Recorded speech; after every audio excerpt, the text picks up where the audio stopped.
Muy buenas tardes, sean todos, todas bienvenidos a su programa El Expiatorio, donde cada semana leemos sus pecados. Como siempre me encuentro con mi querida amiga periodista y analista Dolores Delgado. ¿Cómo estás?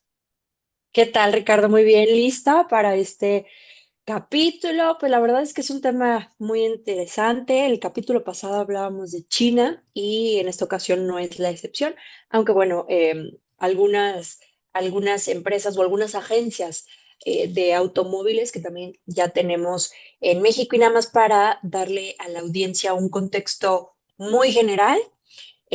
La industria automotriz china pues no es ajena a la corrupción y es que en medio de una competencia tecnológica y de ventas entre los gigantes industriales, pues también existen millones de euros en juego. Sin embargo, la justicia china acaba de poner fin con alrededor de 2 millones de euros de multa al mayor escándalo de espionaje de los últimos años en China, que involucra a Huawei, que vende una enorme SUV, es una SUV eléctrica de 19.000 euros, y a un socio clave de Mazda, mientras esta última acaba de echar el freno a su estrategia sobre coches eléctricos. Y es que esta historia se remonta ya varios años atrás, esto es en noviembre de 2023, cuando la agencia de Chang'an, de hecho, seguramente la audiencia ya debe conocer muy bien a esta agencia, ya se ha ido poco a poco posicionando. Yo creo que también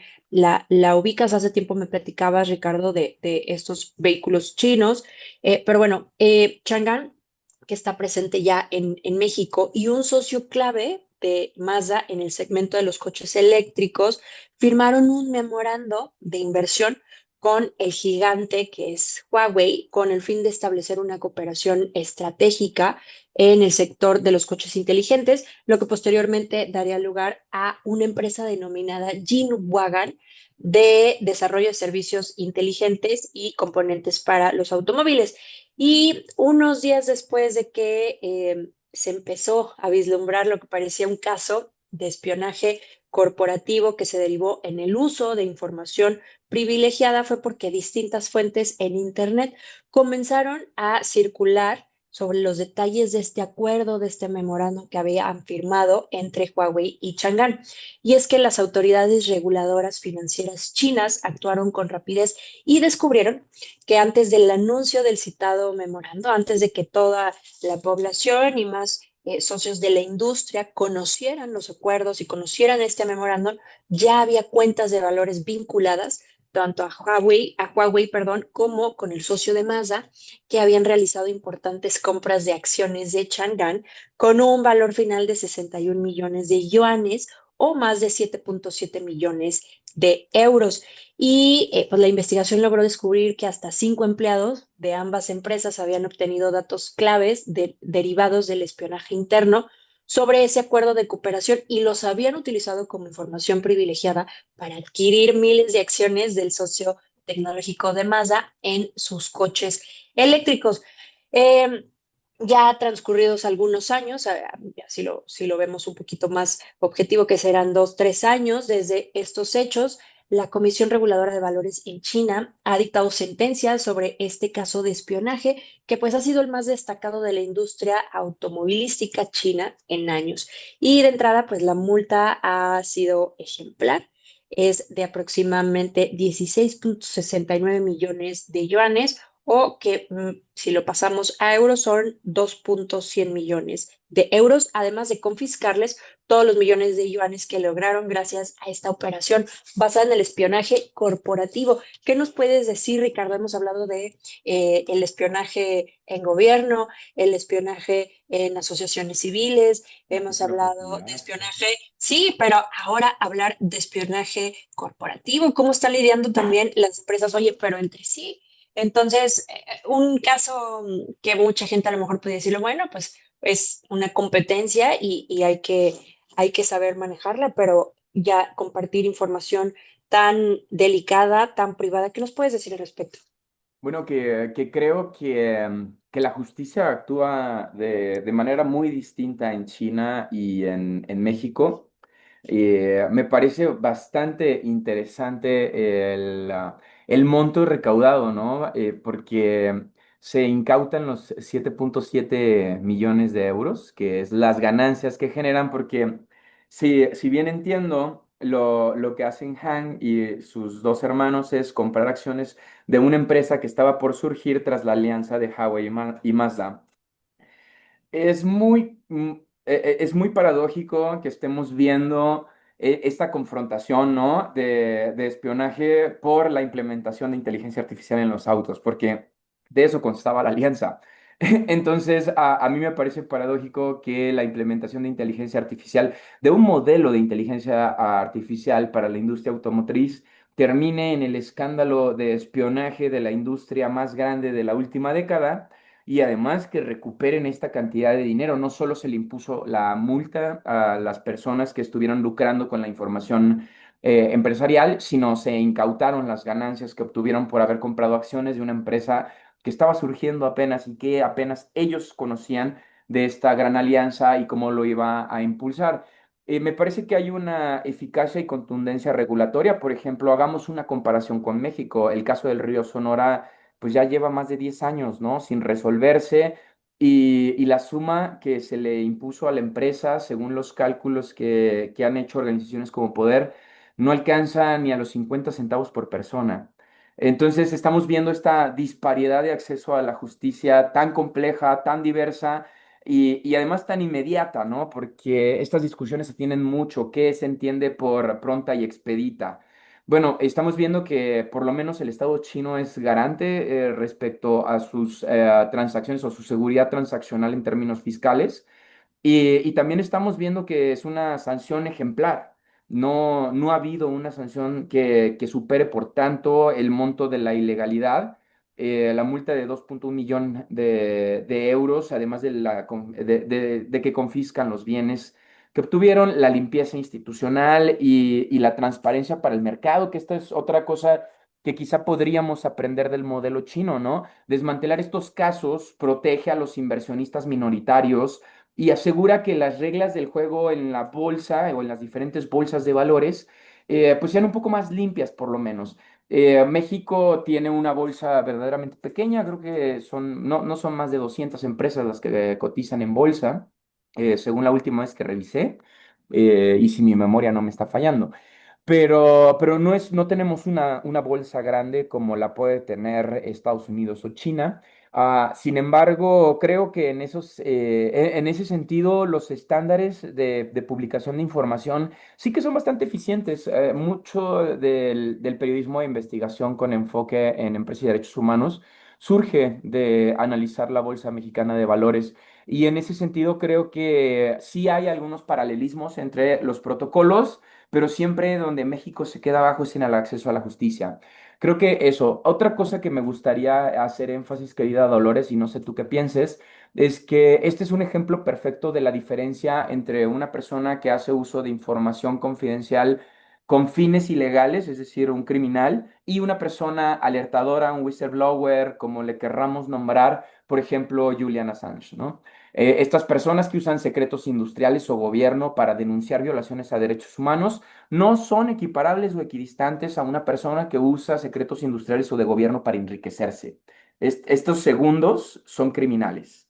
Estos primeros están ayudando a la democracia y creo que este es un parteaguas que nos puede ayudar con esta diferenciación porque de pronto considero, o por lo menos esa es la idea que tengo, que la gente sigue sin tener la cultura de la denuncia, ¿no? Es decir, esta cultura de presentar una queja anónima, por lo menos con información empresarial que esté violando los derechos humanos, cada vez es menos frecuente o de alguna manera está criminalizado.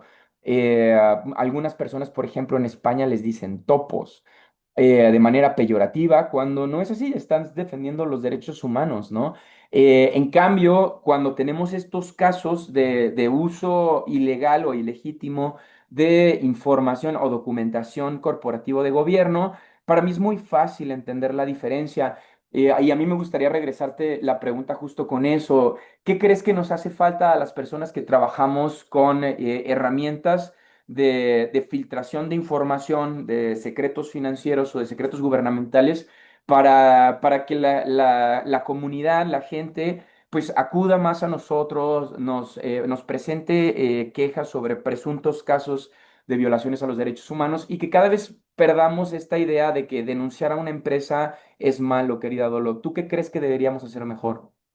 No, yo creo que no, no puedo dar una recomendación de cómo hacer las cosas mejor porque me parece que se están haciendo bien dentro de eh, lo que es viable y lo que es posible hacer en México. Sin embargo, sí creo que hace falta mucho el respaldo por parte del gobierno para quienes lo hacen. Por supuesto, tengan certeza, tengan seguridad y que además las personas que recurran a ustedes y a todas las personas que realizan ese tipo de actividades también tengan una certeza y una seguridad de que puede trascender para bien todas sus solicitudes y que por supuesto van a tener una respuesta. Tú lo comentabas ahorita que, a ver, el hecho de que China tome cartas en el asunto, que aplique una multa y que además no es una multa, ay, que puedes pagar en abonos considerables o si nos arreglamos, entonces puedo disminuírtela. No, o sea, sí es una multa que también prende las alertas para el resto de las empresas, para el resto de la industria y me parece que al hacer ese tipo de acciones y tomar esas decisiones, pone sobre la mesa que hay consecuencias graves que está tomando el gobierno y entonces eso debe de abrir un poco la brecha hacia México de decir, ok, si ahorita nosotros no estamos haciendo eso, no significa que no se pueda, tenemos que estar caminando para que eso se ejecute. Entonces no es como que existen imposibles, hay que trabajar para que eso sea posible y hay que trabajar para que las personas que trabajan en todos estos reportajes sobre espionaje, todas aquellas personas que utilizan estos datos para estar evidenciando injusticias, por supuesto, tengan un respaldo y una seguridad.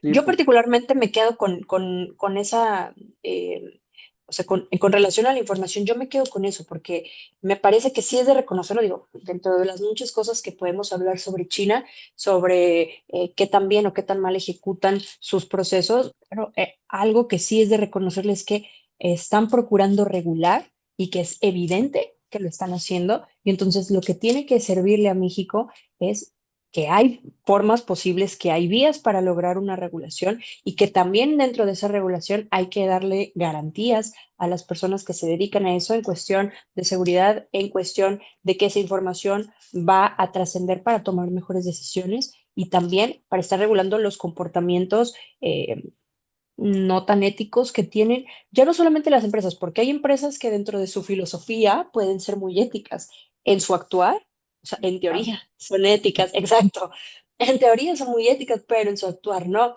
Y por supuesto, pues lo que puede pasarle a todas las empresas, ¿no? Que fue un caso también en esto de corrupción, cuando tus empleados también tienen ciertas actitudes y ciertos comportamientos que, bueno, terminan desafortunadamente afectando a toda la empresa en sí, pero creo que más allá del punto es que se puede regular, se puede respaldar y que creo que tiene que ser un punto de partida para el gobierno mexicano.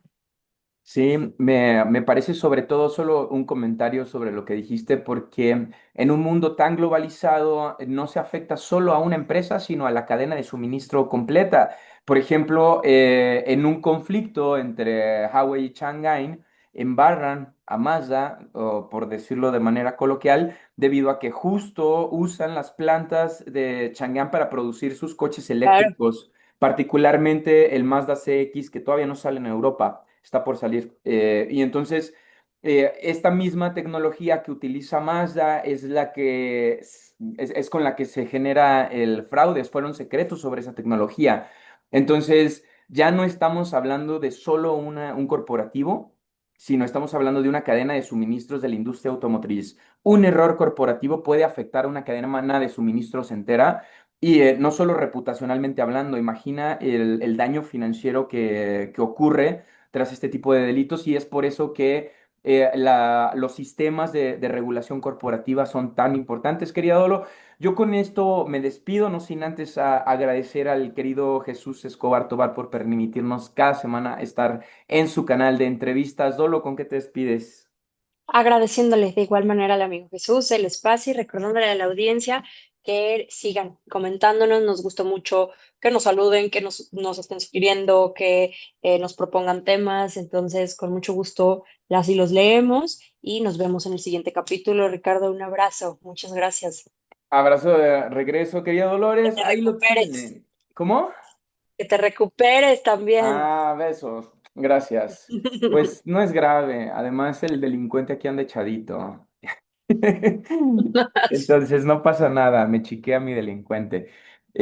Muchas gracias, Dolores, por tu tiempo, querida audiencia. Les mandamos un gran abrazo. Esto fue El Expiatorio, donde cada semana le leemos sus pecados. Yo soy Ricardo Valderas, mi compañera Dolores Delgado. Hasta la próxima.